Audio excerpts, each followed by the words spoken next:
And as they would take all 3 points to very much keep their hopes alive of qualifying from the group. Let's just take a look at how the group stands, shall we?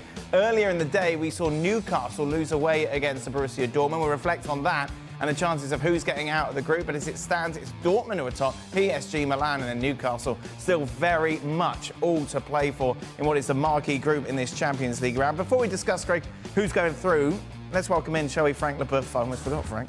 Frank is here as well. But Craig, overall, Milan deserved it. Those stats are a little bit misleading, the possession stats, because PSG didn't do enough with the ball. And this was a completely different Milan side. And you were saying, Shaq, during those highlights about Rafael Leao and the criticism and maybe he didn't understand. I think it's the fact that he does turn it on, but not enough. And there's a laziness about his play sometimes, almost switches off, particularly defensively. Now, when he's got the game head on, he's so big, powerful, quick and talented that he's hard to play against. But guess what? There's two sides to the game. And they did that a lot better tonight. I thought Loftus-Cheek arguably had his best game for Milan. And I cannot believe we're still seeing the type of goals we were seeing at this level from Olivier Giroud. Yeah. You would have thought, having achieved what this guy has achieved in the game for club and country, at his age, you're like, do you know what? But he still has the guts, the bravery, the desire to attack these balls. The way he attacked Skriniar was incredible. Yes, they switched off. Yeah, it was a great ball in from Hernandez, a terrific ball in. But yeah, from back to front to middle, Milan were a completely different side to the side that were in Paris. And I thought thoroughly deserved to take all 3 points. It's funny old game, isn't it? Because they were rubbish at the weekend as well, Milan. People start questioning the future of the coach, and yet they go in and they put in this sort of performance.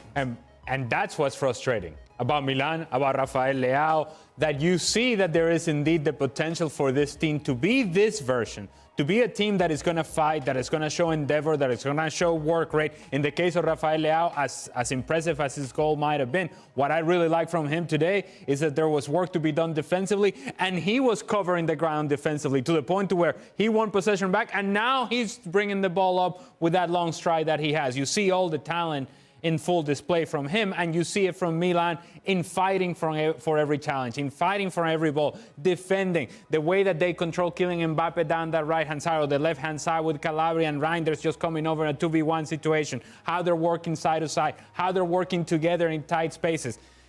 It was an impressive performance defensively for Milan, but I think most impressive of all is the fight that the team showed, that they don't always show, but they showed it today, and it was good enough to win the game against PSG. And they kept PSG so quiet, Shaq. They did. Listen, I thought this was an amazingly open game, given that we're talking about the 4th game of a group stage. It seemed like both these teams just left it all out on the line and were willing to take chances. I thought both goalkeepers played particularly well. Both teams, the game really was end-to-end, and maybe that fed into some of AC Milan's strengths and some of PSG's weaknesses. In that, I thought at times they found themselves very exposed. So that being said, listen, I thought it made for a very entertaining game of football, and I'm in agreement with the boys here.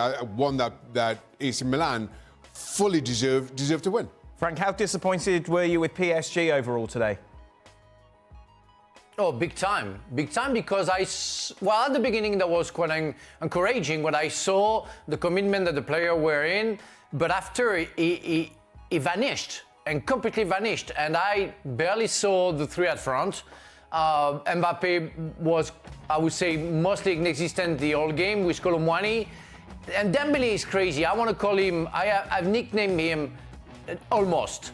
It's almost that you shoot, almost that you score, almost that you take on. There is something always missing with Dembele. That's crazy. But overall, I would say, and Ali mentioned that, the non-fighting spirit, the non-grinta that you need at that level to win the 4th game, which is the important game of the group stage, they weren't there at all. The second goal that you see, yes, the cross is perfect from Theo Hernandez. Yes, the header is fantastic from Giroud. But the team, Paris Saint-Germain team, stopped playing because they thought of, or they wanted to believe that the ref going to give something.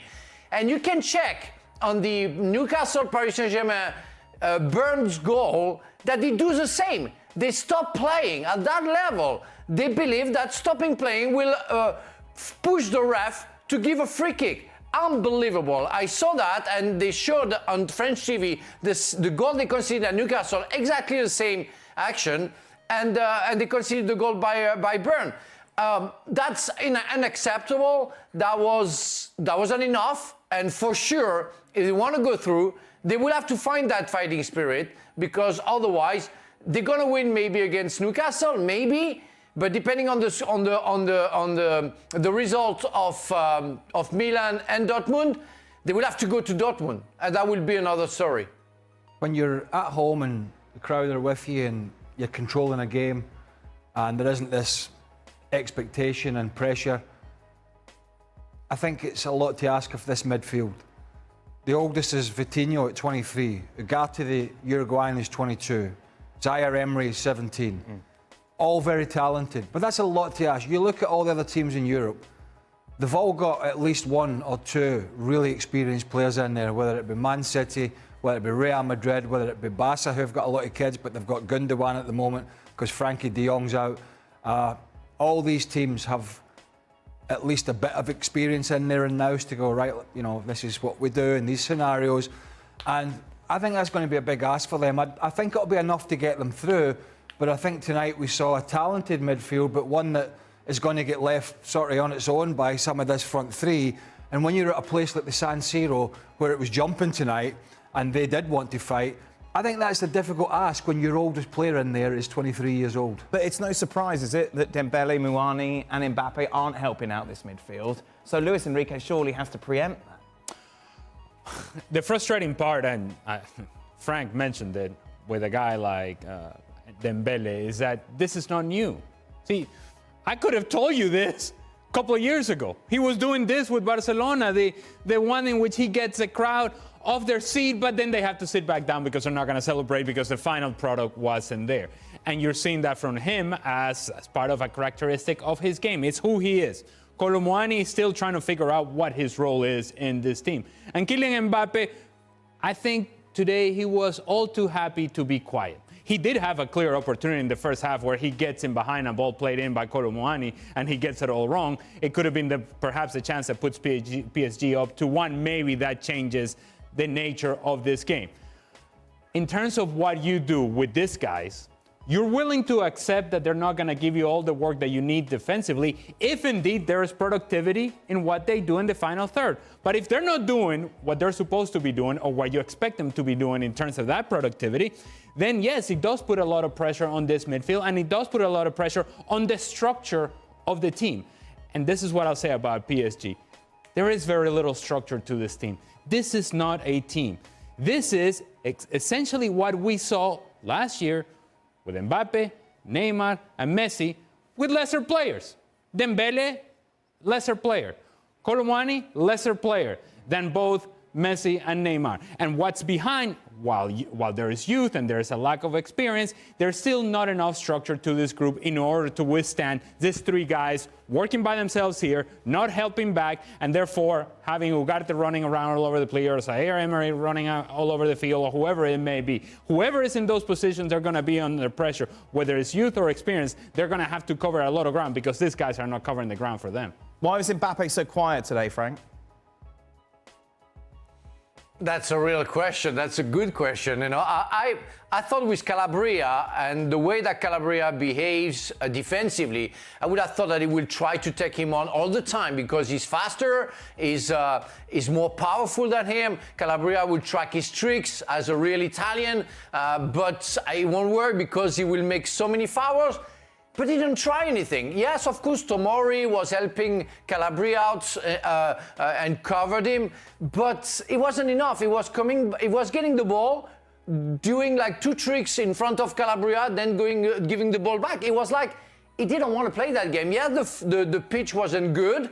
The grass wasn't perfect, wasn't English, I would say, but he didn't try. I think he didn't like the atmosphere, didn't like the game, and he gave up.